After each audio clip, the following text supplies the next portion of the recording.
Bayangkan satu malam, sebuah kuil suci terbakar, dan pada jam yang sama, seorang bayi lahir.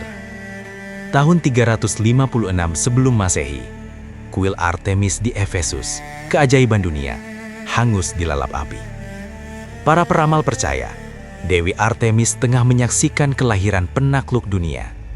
Bayi itu bernama Alexander, lahir di Pella dari Ratu Olimpias.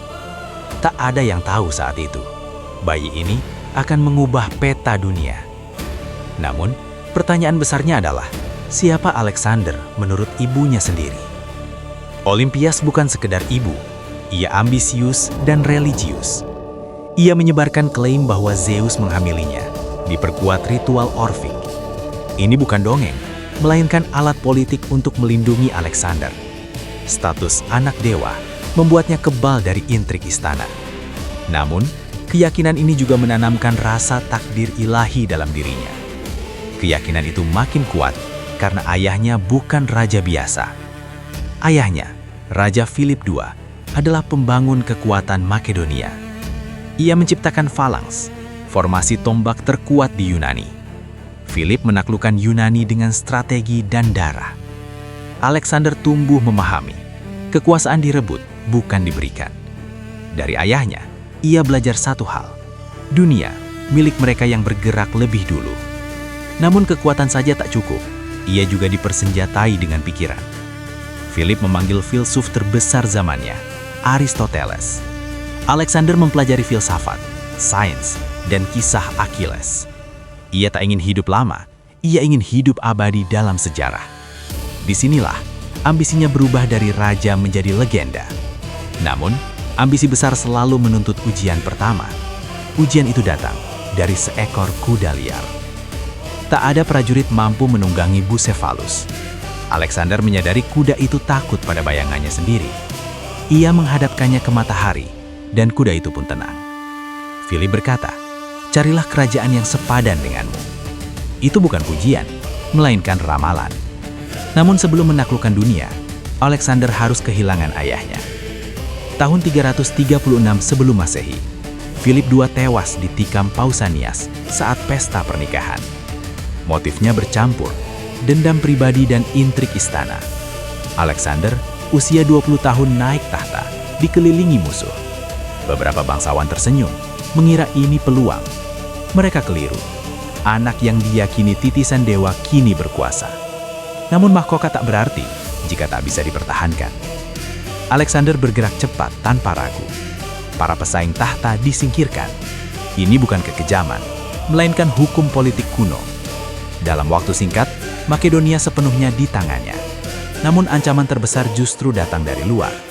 Yunani mengira raja muda ini bisa dipatahkan. Athena, Thebes, dan kota Yunani lain memberontak.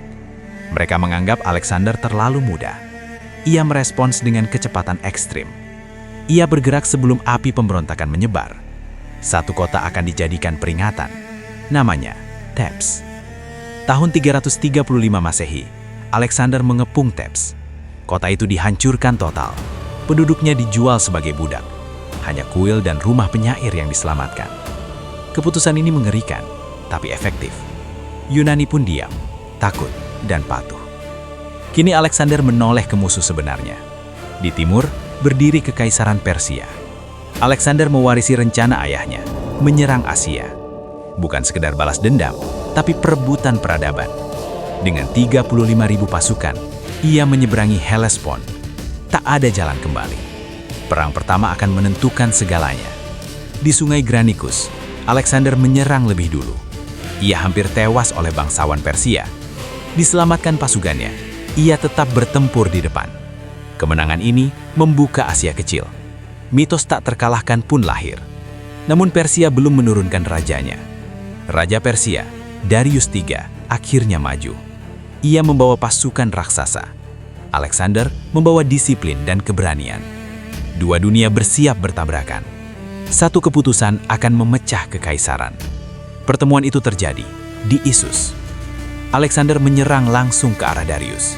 Darius panik dan melarikan diri. Ia meninggalkan keluarga dan keretanya. Secara militer, Persia bertahan. Secara moral, runtuh.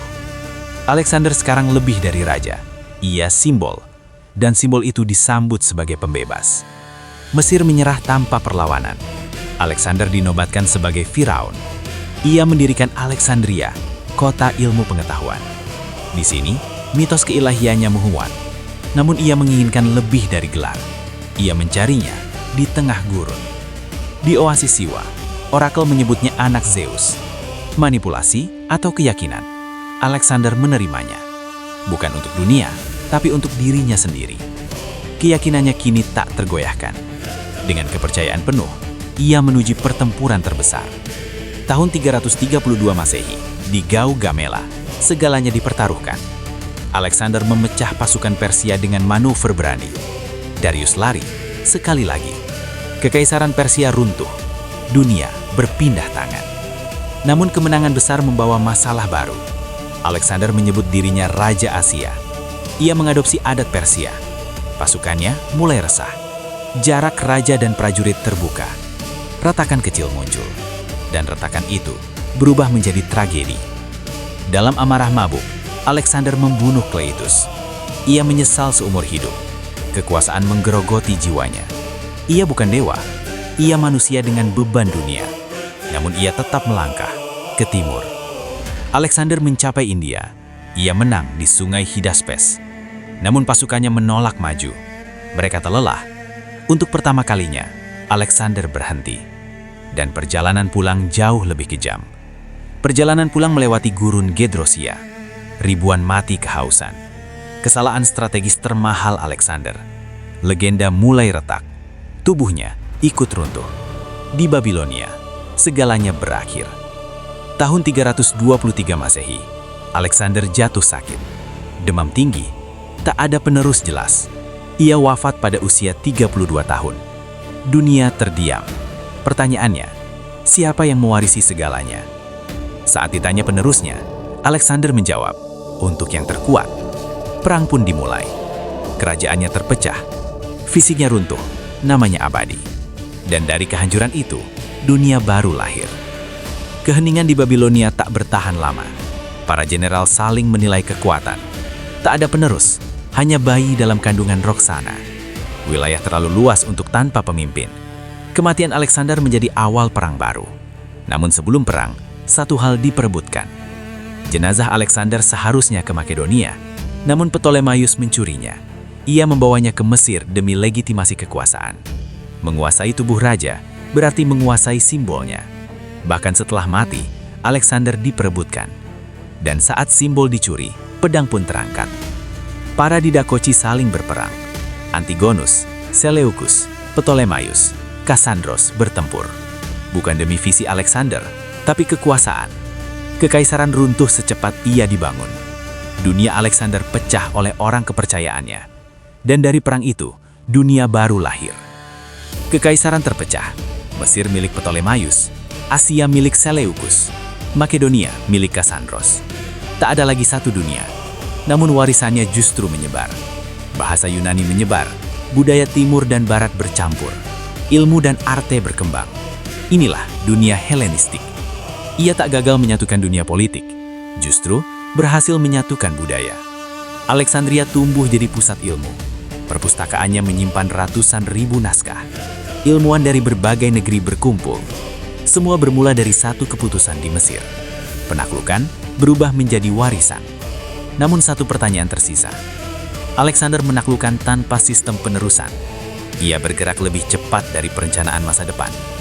Ambisinya melampaui zamannya. Inilah sebab kerajaannya runtuh. Bukan karena lemah, melainkan terlalu besar. Alexander bukan dewa. Ia salah, marah, dan kehilangan arah. Namun dalam 32 tahun, ia mengubah dunia. Tak ada manusia menaklukkan sejauh dirinya. Ia mati muda, namun hidup abadi dalam sejarah. Alexander tidak gagal menyatukan dunia. Dunia saja belum siap untuknya. Ia mati di usia 32 tahun. Dan sejak hari itu, sejarah terus bertanya, bagaimana kalau ia hidup lebih lama?